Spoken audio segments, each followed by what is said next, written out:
আসসালামু আলাইকুম রহমতুল্লাহি বারাকাতুহু। আমি আরিফ হারেজ রনি রয়েছি আপনাদের সাথে। আপনারা দেশ ও প্রবাস থেকে যেখান থেকে দেখছেন সবাইকে ধন্যবাদ। আমি আজকে একটা বিষয় নিয়ে কথা বলতে এসেছি, সেটা হলো মালয়েশিয়া কলিং ভিসা নিয়ে বাংলাদেশের মিডিয়াগুলো বিভ্রান্তিকর তথ্য ছড়াচ্ছে, আর সেই তথ্যকে পুঁজি করে কিছু মানুষ, কিছু ব্যবসায়ীও ভুল তথ্যের ফাঁদে পা দিচ্ছে।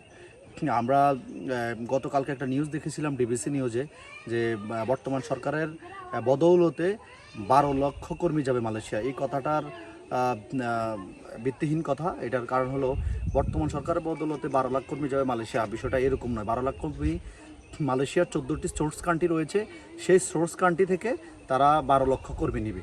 তার মানে এই নয় যে বাংলাদেশ থেকেই 12 লক্ষ কর্মী নেবে। আপনাকে বুঝতে হবে যে মালয়েশিয়াতে বাংলাদেশের কর্মী রয়েছে 16 থেকে 17 লক্ষ, বৈধ অবৈধ মিলিয়ে। সেই ক্ষেত্রে আপনার এত বছরে 16-17 লক্ষ কর্মী থাকলেই কি করে নতুন করেই 12 লক্ষ যাবে, এটা একটা বেসিক বোঝার বিষয়।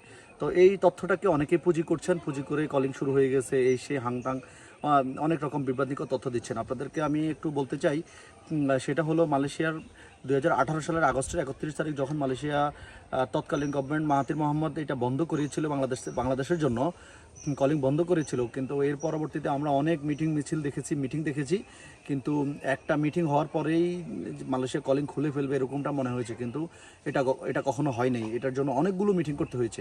কিন্তু আমরা এখন যেটা দেখতেছি সেটা হলো, বর্তমানে মালয়েশিয়া কলিং ভিসা খোলার জন্য নিজে থেকেই আগ্রহী, এবং তাদের সোর্স কান্ট্রি যে বাংলাদেশ ছাড়া যে 13টি সোর্স কান্ট্রি রয়েছে তাদের জন্য মোটামুটি কলিং উন্মুক্ত করে দিয়েছে, কিন্তু সে কোনো মিটিং করতে হয় নাই। কিন্তু বাংলাদেশের ক্ষেত্রে এখন মিটিংয়ের প্রয়োজন, এবং সেটার জন্য মিটিং বাংলাদেশেও হবে, মালয়েশিয়াতে হবে।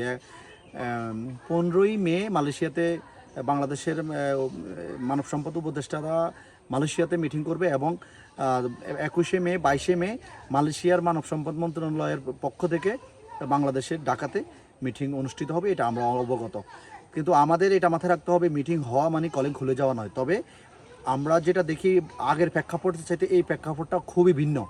তো আমরা আশা করতে পারি কলিং খুলবে, কিন্তু আমরা এটা বলতে পারি না যে খুলে গেছে। এটা বলার সুযোগ আছে বলে আমার কাছে মনে হয় না, কারণ অতীত থেকে আমরা এই শিক্ষাটা পাই না।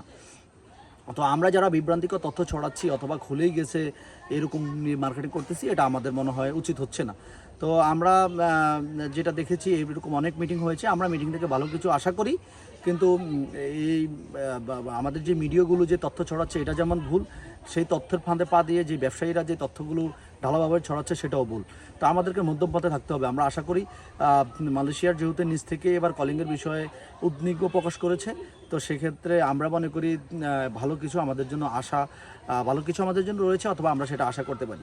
এবং আমাদের মিটিংয়ের মাধ্যমে এটার একটা চূড়ান্ত সিদ্ধান্ত আসবে। এর আগে আমরা ঢালাওভাবে কোনো কিছু বলার সুযোগ নাই। তো সেই ক্ষেত্রে আমি আপনাদেরকে অনুরোধ করবো, আপনারা দুইটা মিটিং হবে, 15 তারিখে একটা, 21-22 তারিখে একটা, মানে ওই 2 দিন মিলে বাংলাদেশে মিটিং হবে, আর একটা হবে ঢাকাতে, কুয়ালালামপুরে হবে 15 তারিখে।